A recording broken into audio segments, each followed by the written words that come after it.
Bonjour, merci de m'avoir invité. Pour moi, c'est une première expérience de faire une présentation en visio comme ça de mon travail, mais voilà, c'est une nouvelle expérience intéressante. Euh, Ce que je vais faire, c'est que pour ma présentation, je vais pareil présenter des slides et puis je vais couper. euh, alors, attendez, je vais couper la vidéo de mon côté pour que ça passe mieux. Mais voilà, maintenant je vois ce côté. Et puis, ce qu'on peut faire, c'est, alors d'une part, vous pouvez poser des questions à la fin, mais même en cours de route, s'il y a des choses qui ne vous paraissent pas évidentes, n'hésitez pas à me poser la question parce que ça évite de ne pas comprendre quelque chose et de comprendre 40 minutes après, ce qui fait qu'une partie de l'exposé peut vous échapper.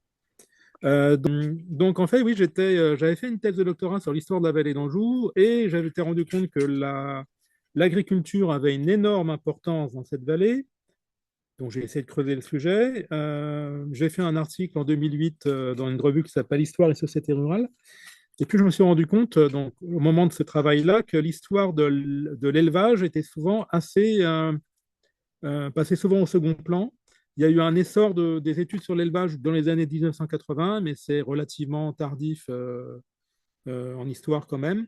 Il y a eu des travaux notamment d'Annie Antoine sur le Maine, enfin sur la Mayenne au 18e, 19e, sur les métairies de la Mayenne, qui est très intéressant.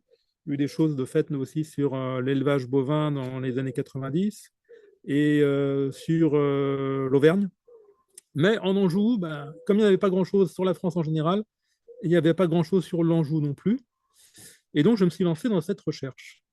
Voilà les thèmes que je vais aborder. Donc, le cœur de mon sujet, c'est les contrastes existants et qui se sont maintenus entre l'Est et l'Ouest de l'Anjou, on va dire entre les abords du bassin parisien et le massif armoricain.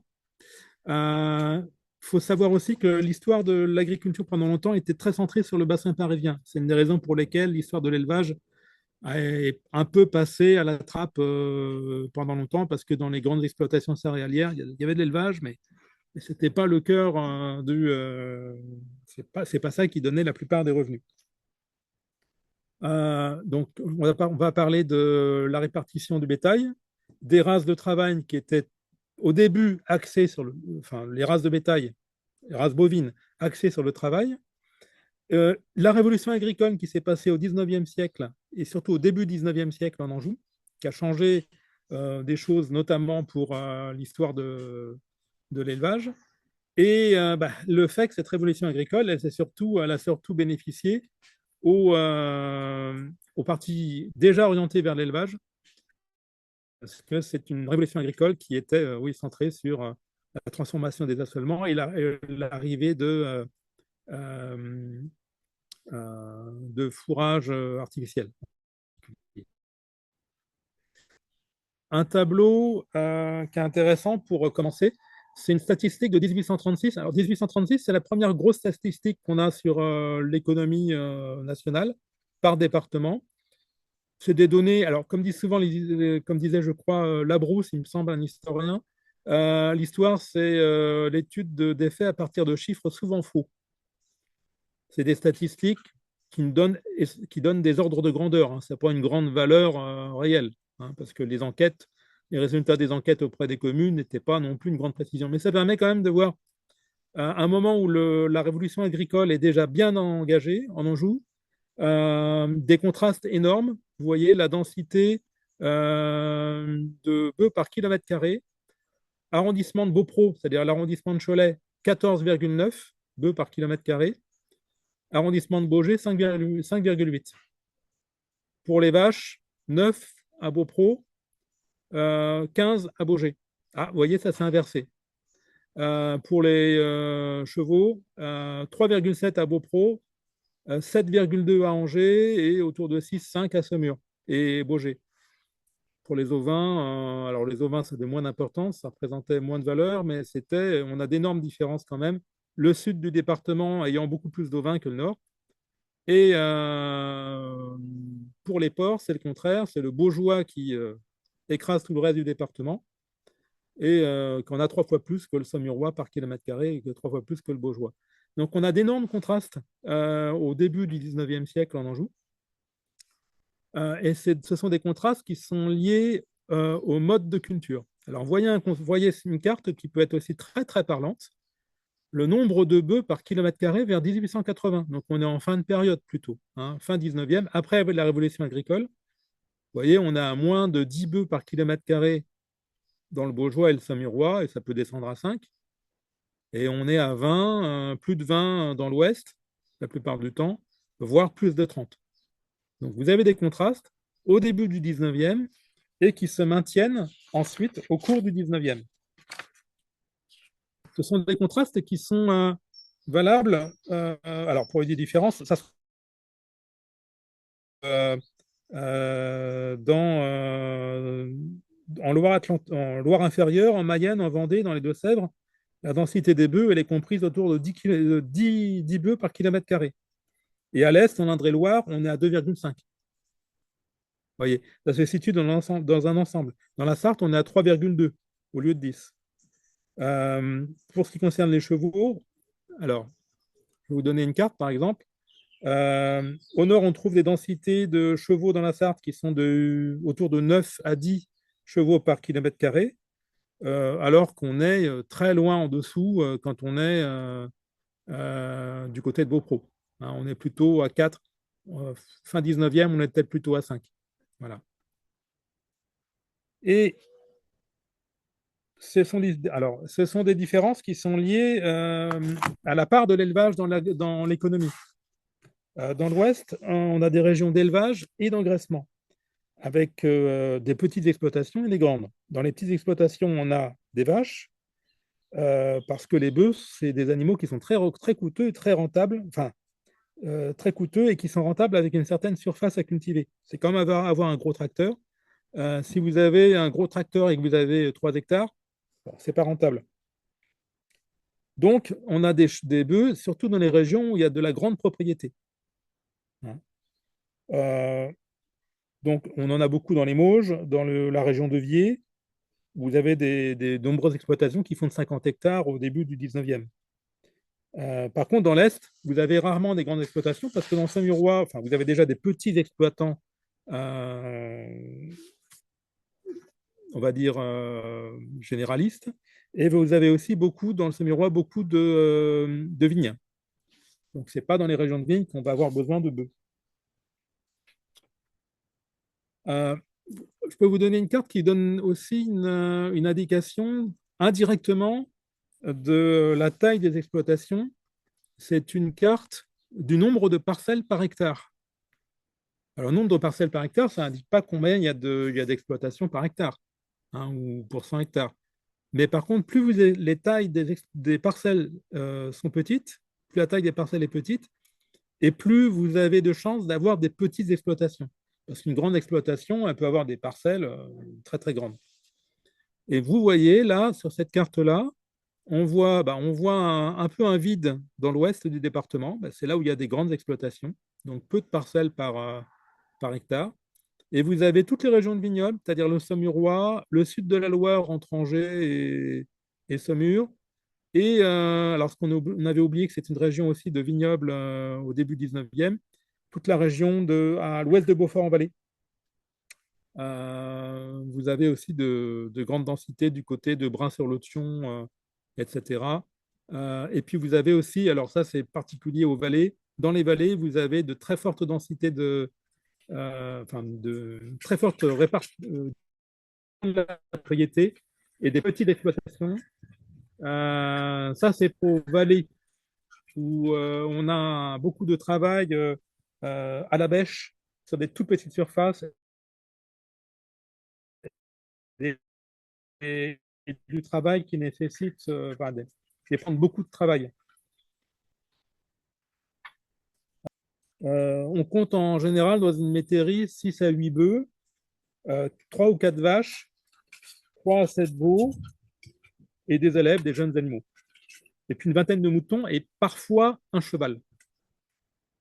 En 1843, on a Leclerc-Touin, qui est quelqu'un qui s'y connaît beaucoup à l'époque sur l'élevage, qui a fait un excellent livre sur l'élevage en Anjou à son époque, 1843, qui avance des chiffres voisins: 8 bœufs, 3 ou 4 vaches, un cheval, 2 bouvards, les 2 jeunes bœufs, 2 génisses, quelques moutons, etc. Et là, pour vous donner encore des indications, des contrastes qui existent en Anjou, euh, là, vous avez des statistiques de la Révolution où on voit le nombre de chevaux, de vaches et de bœufs dans différentes communes. Alors là, c'est des communes de la vallée d'Anjou entre Angers et Saumur, Saint-Mathurin, la Boale, oui, c'est la vallée entre Angers et Saumur. Et vous voyez, il y a beaucoup de chevaux. La Boale, 347 chevaux, 306 vaches et seulement 34 bœufs. Les autres, c'est un peu la même chose. Brin-sur-Lotion, 201 chevaux, plus les poulains, 700 vaches, 68 bœufs. Donc, on a très peu de bœufs à chaque fois. Et ensuite, on va passer à l'ouest d'Anjou, Saint-Augustin-des-Bois, euh, beaucoup moins de chevaux, 24 juments, 8 poulains, vous voyez, 290 vaches, voilà, 393 bœufs. D'un coup, les bœufs prennent le dessus. Ces bœufs, donc, ce sont des animaux de travail essentiellement. On les achète par paire, on les revend par paire, parce qu'ils sont dressés à travailler vraiment en couple. Euh, et ce sont des animaux à la fois dans l'Ouest, des animaux de travail pour labourer les champs, et aussi de rente quand on les engraisse. Euh, une des conséquences, c'est qu'une grande partie de l'agriculture, enfin des superficies agricoles, est consacrée à l'alimentation animale. Dans l'ouest du département, vous avez des secteurs où les prairies couvrent souvent 10 à 20%, voire jusqu'à 40% des superficies agricoles. Donc, vous voyez le Segréen, le Choletais et les vallées. Et puis, dans l'est du département, vous avez des communes où il y a 2% de prairies naturelles dans les surfaces. Voilà, c'est très, très contrasté. Avec le Layon qui fait un peu une coupure au sud. Les vallées avec énormément de prairies naturelles. C'est vraiment, les vallées, ça ne représente pas grand-chose en surface, mais c'est un territoire, ce sont des territoires très originaux, avec une agriculture très originale. Euh, une agriculture qui se distingue par exemple par le fait que dans les vallées, il n'y a pas de jachère, ce qui est totalement inhabituel pour l'époque. Et puis vous avez aussi des différences, ce sont des différences d'assolement. Euh,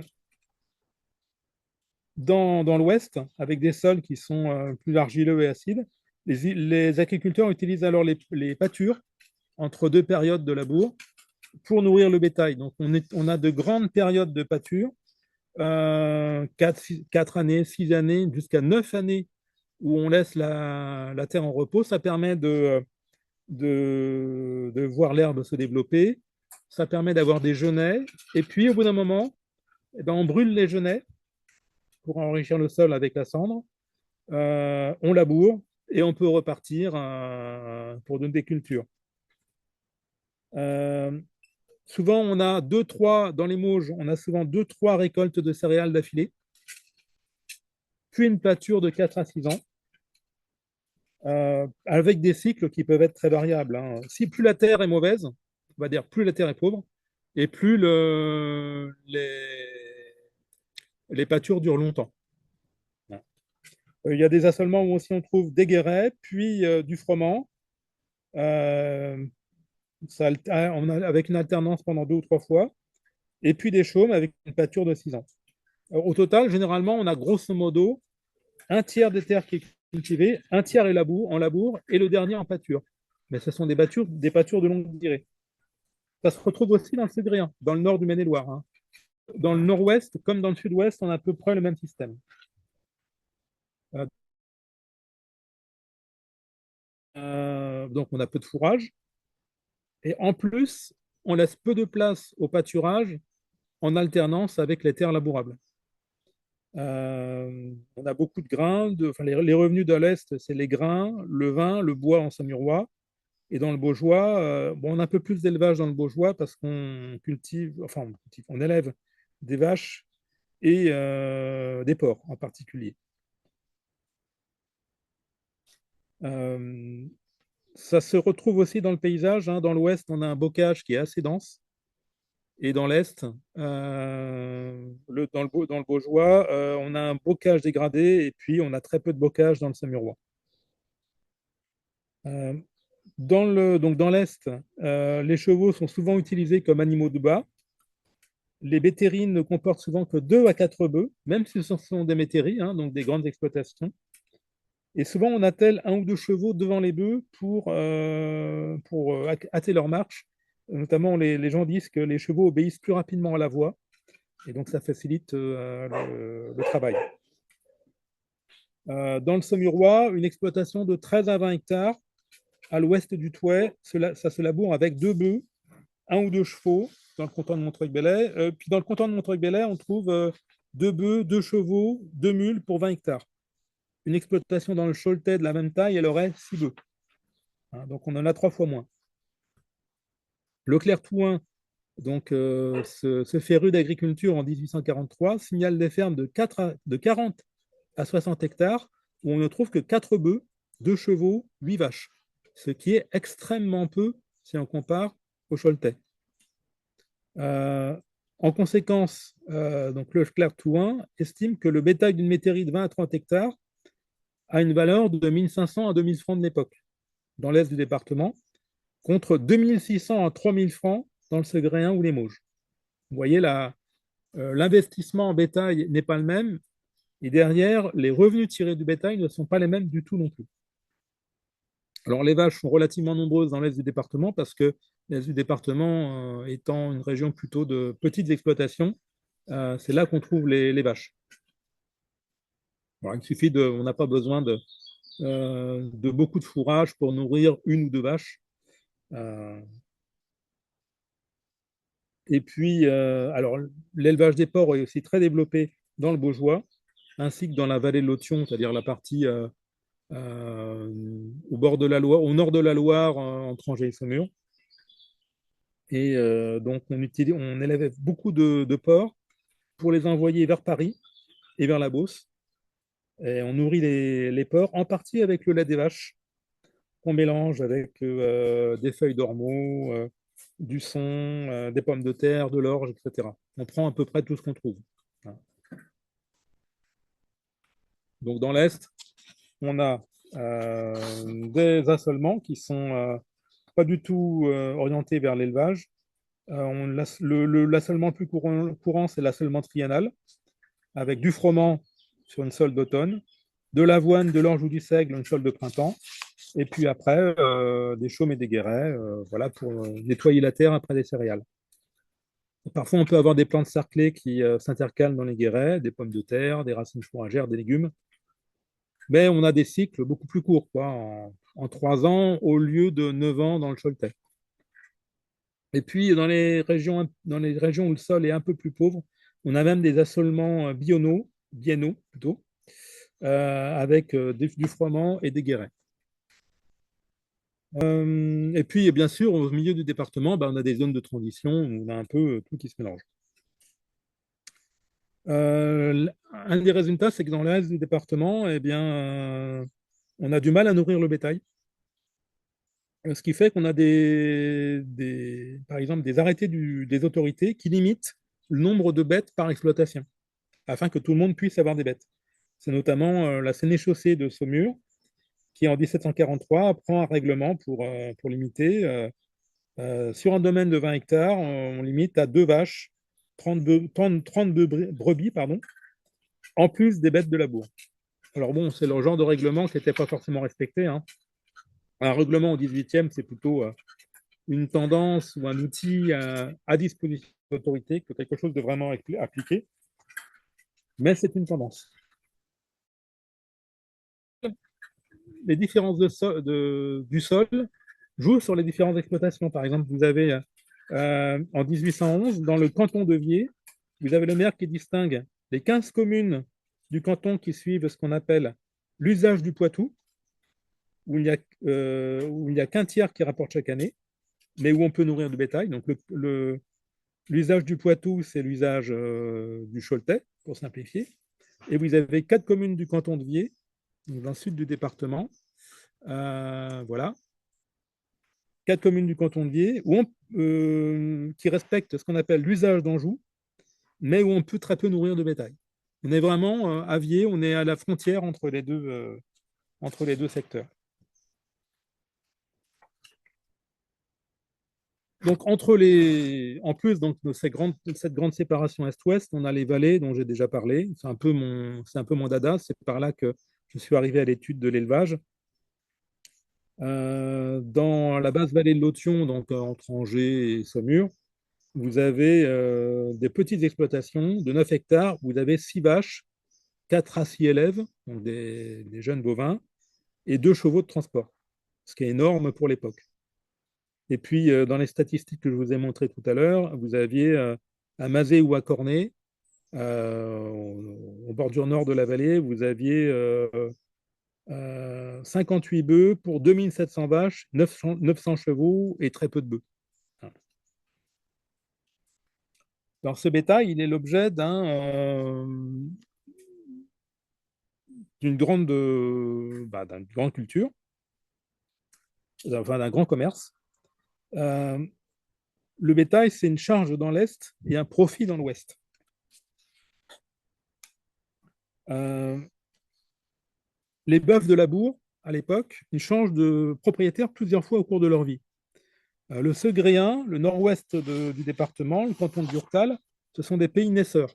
C'est-à-dire que les bœufs sont élevés sur place, les bœufs sont élevés sur place, utilisés sur place, puis sont emmenés dans les herbages de la Normandie et de la Sarthe, ou dans les Mauges, afin d'être engraissés pour la consommation de Paris. Euh, on engraisse aussi des bœufs à l'herbe, comme en Normandie, mais surtout dans les communes proches d'Angers, dans les prairies naturelles. Dans les Mauges, on commence fin 18e, pardon, début 19e, à avoir les débuts d'un engraissement du bétail aussi sur place. C'est-à-dire que les cultivateurs font peu d'élèves, ils élèvent peu de bêtes. Par contre, ils les achètent dans le sud. C'est pour ça que le marché de Cholet est très très important. Ils les achètent dans le Poitou et en Bretagne. Ils les utilisent quelques années dans leur métairie.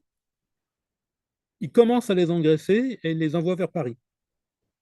Euh, la consommation de viande est très faible sur place. C'est pas du tout une consommation locale. C'est vraiment Paris qui draine tout le bétail âgé de la région pour l'alimentation.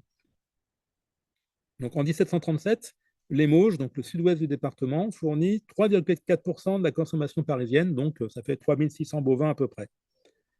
Et donc avec des foires très importantes à Cholet, où il y a une centralisation du commerce, où on amène à vendre les bêtes qui viennent du Poitou, actuellement les Deux-Sèvres, mais aussi du Limousin. Euh, alors, au milieu du 19e siècle, même si l'élevage a progressé dans les Mauges, la moitié des bœufs engraissés dans la région de Cholet, entre Cholet et la Loire, vient toujours d'autres départements, de la Vendée, de la Loire inférieure, c'est-à-dire la Loire-Atlantique maintenant, des Deux-Sèvres, de Mayenne, de Charente, etc. Ce qui s'est passé, c'est qu'on a, au cours du 19e siècle, un développement de l'engraissement des bœufs dans la région dans les Mauges. Et donc, on a drainé tout autour, y compris dans le nord, des bêtes qu'on engraisse pour envoyer vers Paris après. Euh, alors, comment ça se passe concrètement? Dans quel cycle? Les fermiers engraissent une ou deux paires de bœufs. Hein, les bœufs sont toujours par paire, donc on les engraisse par paire. Ça représente à peu près un tiers ou un quart du total de leurs bêtes. Et donc, ils vendent un tiers ou un quart de leurs bœufs chaque année. Et ils renouvellent régulièrement. Ils les gardent 3-4 ans. Donc, ils achètent en priorité des bœufs âgés, même si certains vendent aussi une partie de leurs élèves, de leurs bœufs de 2 ans ou pour faire des échanges. Alors, on essaye de ruser un peu pour faire des économies. Les vieux bœufs sont achetés au printemps afin d'obtenir les travaux de jachère, de récolte et de semailles. Et ils servent 1 ou 2 ans et ils sont vendus engraissés pendant l'hiver, comme ça se pratique aussi dans le Limousin.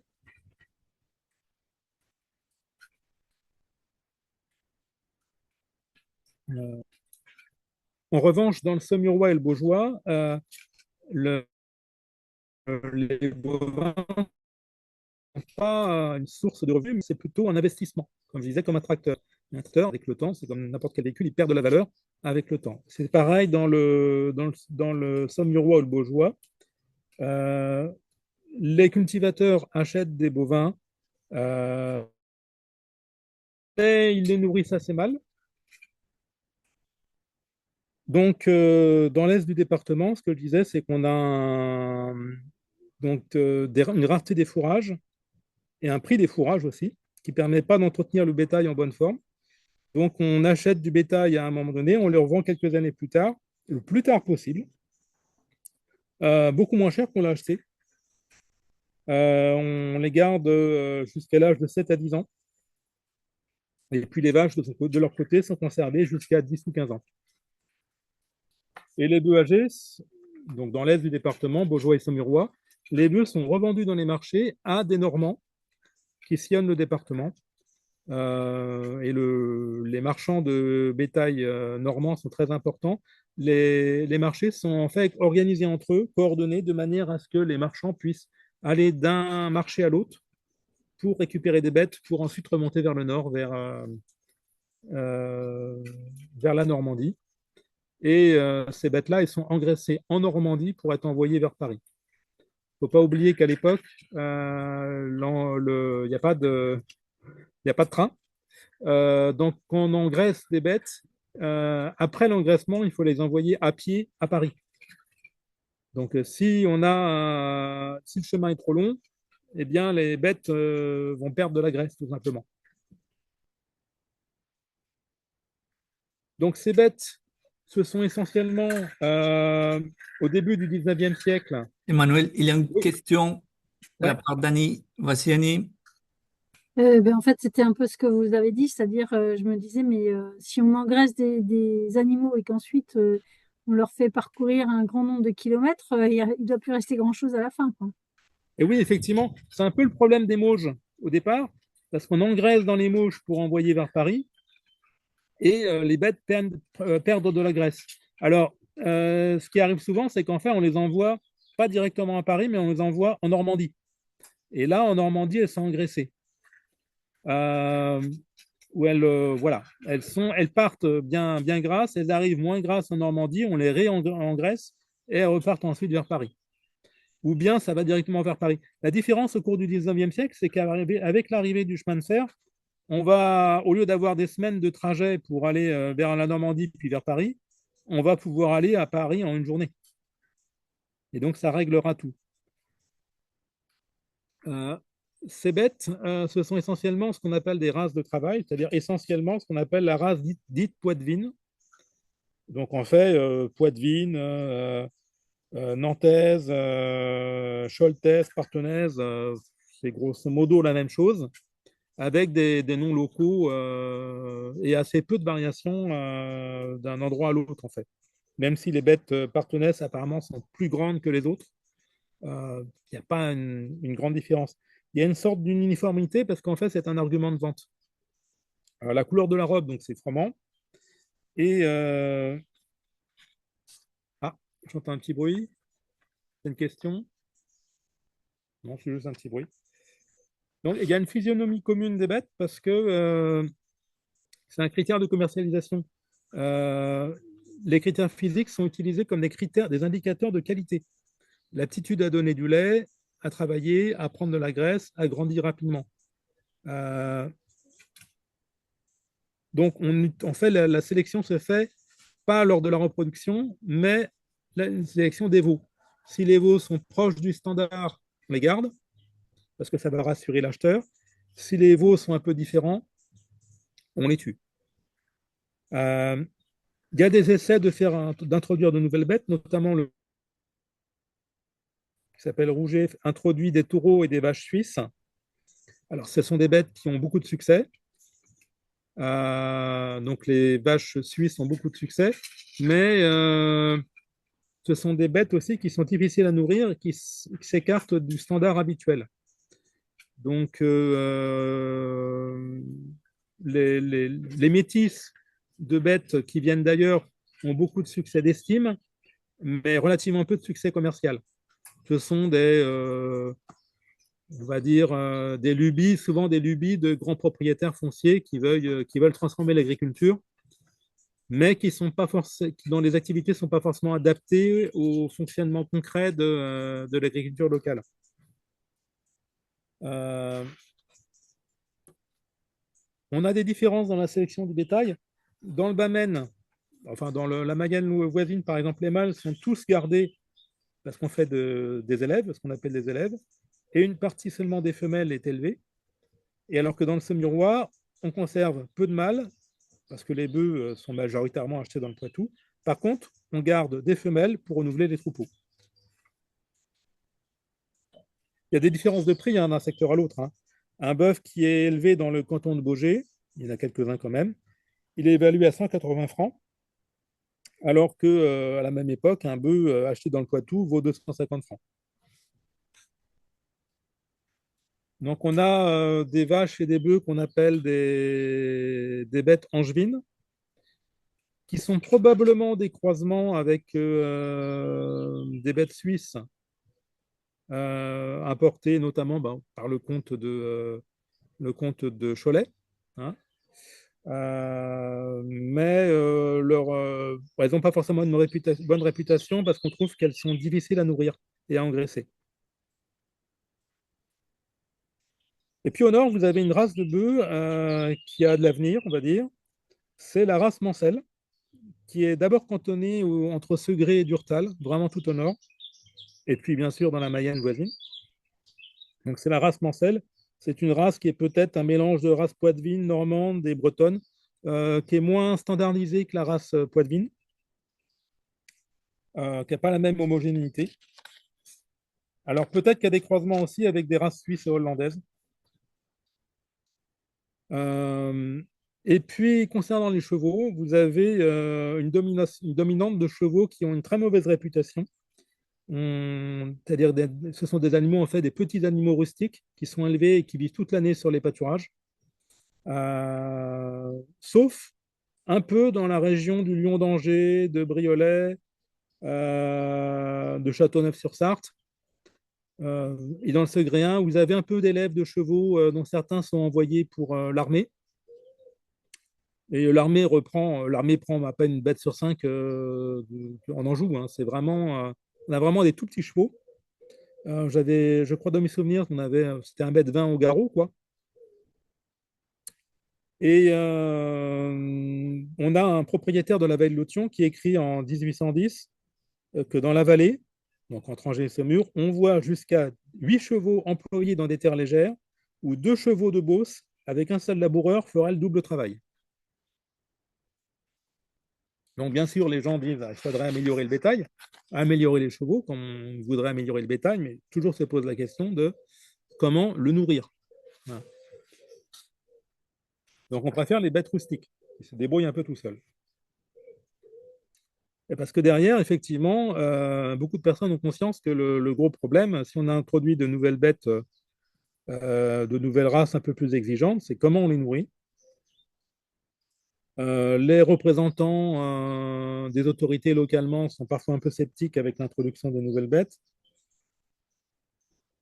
Mais un des gros changements qui a lieu au cours du 19e siècle, c'est l'amélioration du bétail en nombre et en qualité. C'est-à-dire qu'on a un nombre de bêtes qui augmente très fortement au cours du 19e, et surtout dans la première moitié du 19e, on a une vraie révolution agricole et une révolution d'élevage, avec une augmentation du nombre de bœufs, une augmentation du nombre de vaches et de chevaux. Alors, ça, c'est un tableau, par exemple. On va regarder dans un des coins où c'est très contrasté. On va dire l'arrondissement de Beaupro, qui devient celui de Cholet. 1830, on a 6 000 chevaux. 1905, on en a 13 000. 1830, on a 14 000 vaches. 1905, on en a 52 000. Et pour les bœufs, l'augmentation n'est pas forcément si importante que ça. 34 000 à 35 000 à la fin du siècle et 46 000 en 1891. Donc vous avez une forte augmentation des chevaux et des vaches dans l'ouest du département. Et ce qui ne s'affiche pas là tellement, on a une augmentation de la taille. On a une belle augmentation de 19 000 bœufs à 28 000 bœufs, même 33 000 en 1891. Et autre détail, je vous parlerai de l'est du département plus tard. On a une évolution qui est relativement rapide parce que ce qu'on ne voit pas là, c'est que l'évolution commence juste dès les années 1815. Donc une partie de l'augmentation est complètement cachée par l'absence de statistiques au début du siècle. Là, on a une augmentation du nombre de bêtes, mais on a aussi une augmentation de la taille. Un bœuf gras, engraissé, pèse 300 kg à la fin du XVIIIe siècle, on va dire à l'époque de la Révolution, et 600 kg 50 ans plus tard. Et puis après, on a une stabilisation au début du XXe siècle. On reste à peu près dans la même taille, le même poids des bêtes, autour de 500 à 700 kg. Le prix des bêtes augmente aussi très fortement. Un bœuf maigre coûte 180 francs en 1829, 300 francs quelques dizaines d'années plus tard.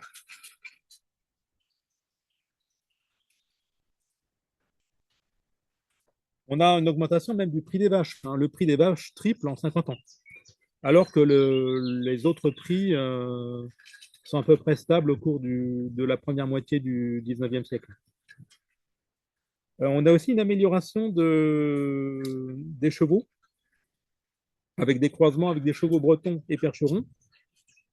Mais derrière tout ça, derrière cette amélioration des chevaux et des bovins, on a une amélioration de l'alimentation. Et puis, on a aussi des croisements. On a par exemple le développement de ce qu'on appelle les Durham manceaux au cours du 19e dans le département. Les Durham, ce sont des bovins qui viennent d'Angleterre, qui sont introduits à partir des années 1830, qui connaissent un engouement énorme. Ces Durham sont de très mauvaises bêtes de travail, mais qui engraissent excessivement vite. Et on croise les Durham avec la race Mancel, et on obtient les Durham manceaux, dont les vaches sont des laitières correctes, qui conservent une petite capacité de travail, mais il ne faut pas trop pousser non plus, et qui engraissent très précocement. Et ces Durham manceaux qui se développent, ça deviendra la race Maine-Anjou. Voilà, c'est l'origine de la race Maine-Anjou. Et elle progresse dans tout l'ouest du département, du nord au sud, de la région de l'élevage de la race Mancel jusqu'au sud de la Loire, pendant le cours du XXe siècle, du XIXe siècle. C'est une race qui achève la conquête des Mauges, on va dire, dans les années 1920. Donc cet essor, c'est lié à la révolution agricole.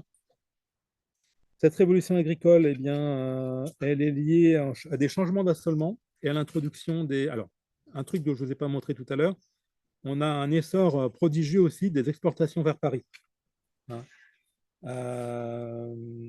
Grâce au chemin de fer en particulier. Pas que, mais le chemin de fer a donné vraiment un gros coup d'accélérateur. Ça a permis à l'Anjou d'être de loin, au milieu du 19e siècle, le principal fournisseur de Paris. Donc je vais accélérer un peu parce que le temps va manquer un peu. La principale raison de cette amélioration, donc, c'est les croisements, et les croisements sont liés à l'augmentation des plantes fourragères. C'est-à-dire qu'on transforme les assolements avec de longues périodes de jachère, par des assolements avec des navets, des raves, pour pouvoir engraisser à l'étable le bétail. Et puis, c'est possible, ça, parce qu'on introduit énormément de chaux dans les sols. On avait déjà un essor de la production de chaux fin 19e, fin 18e siècle, avant la Révolution. Ça s'est effondré au moment de la Révolution, il y a eu d'énormes problèmes économiques. Et ça se développe ensuite, tout début 19e siècle, avec notamment de la chaux qui était produite sur les bords de Loire, du côté de Montjean et Chalonnes. On a une amélioration des routes qui permettent d'amener la chaux dans les Mauges. Et ça transforme vraiment profondément toute l'agriculture, avec des volumes de chaux qui, vers 1840, estiment que sur la route entre Chemillé et Chalonnes, il y a 1000 à 1200 charrettes par jour de chaux, uniquement de chaux. Donc, entre Chalonnes et ouais, Chalonnes et Chemillé, 1000 à 1200 charrettes par jour de chaux vers 1840. C'est énorme. Donc, la transformation des assolements est rapide. Les choux et les navets prennent la place des jachères. Mais ça, c'est surtout dans l'ouest du département. Dans l'est, on a beaucoup moins de gains, tout simplement parce que quand on se retrouve du côté du Saumurois, introduire de la chaux dans le sol, bah, c'est déjà des terres calcaires, hein, donc les gains sont pas. Ça dépend des coins, mais les gains sont pas terribles. Et puis aussi, un des problèmes, c'est que dans l'est du département, si on change l'agriculture pour vous donner plus de poids à l'élevage, il faut aussi changer tous les circuits commerciaux. Il faut aussi produire moins de blé. Enfin bon, il y a toute une transformation de l'agriculture en profondeur, pas seulement en surface. Alors que dans l'ouest du département, la finalité reste la même, hein, élever ou engraisser du bétail. Donc, pendant tout le 19e siècle et le début du 20e siècle, l'est du département, le Baugeois, le Saumurois, paraissent beaucoup à la traîne par rapport à l'ouest du département qui, lui, a énormément profité de la révolution agricole. Mais ce sont des critiques à l'égard du Baugeois et du Saumurois qui sont un peu exagérées parce que les possibilités d'amélioration étaient moins nettes dans l'est.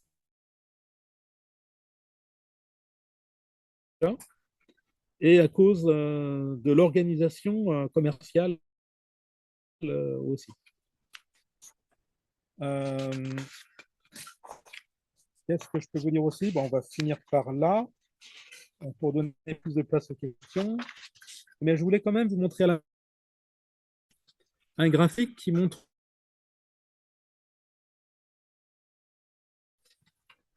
l'importance du bétail ouest vers 1880. Donc là, on est après la révolution agricole. Vous voyez un graphique avec par canton la densité du bétail par kilomètre carré vers 1880. Vous voyez dans les arrondissements de Chemillé, Beaupro et Segré, vous avez beaucoup de bœufs, vous avez beaucoup de vaches, et vous avez, mine de rien, la part de chevaux a très fortement augmenté aussi. Hein. Donc tout l'éventail de la composition des exploitations a fortement augmenté.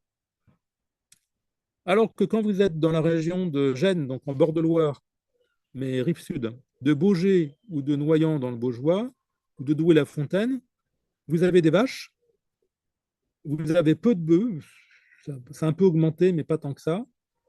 Et vous avez finalement moins de chevaux que dans l'ouest du département parce que ça n'a pas augmenté non plus énormément. Alors que la part des chevaux a peut-être doublé ou triplé dans l'ouest du département. Et puis vous avez une situation vraiment à part. La basse vallée de l'Othion, tout à fait à droite sur le graphique. Donc c'est les vallées. Une vallée, donc ça veut dire une vallée, ça veut dire beaucoup de prairies naturelles. Et c'est typique, c'est exactement la même chose qu'au début du siècle. Énormément de vaches, très peu de bœufs parce que vous avez de toute façon, vous n'avez pas de grande exploitation, donc vous ne pouvez pas entraîner une paire de bœufs. Hein. faut une certaine surface minimale, ne serait-ce que pour entraîner les bœufs. Et puis, vous avez beaucoup de chevaux, hein. Parce que vous avez, dans une commune comme la Dagonnière, vous avez 60% de la superficie agricole qui est composée de prairies. Donc, vous pouvez nourrir autant de bétail que vous voulez.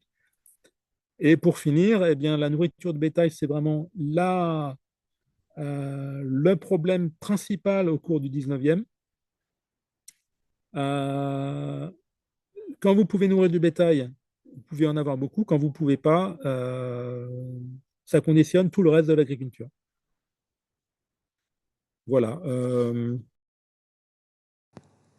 Merci beaucoup, Emmanuel. Je vous propose que, on passe aux questions.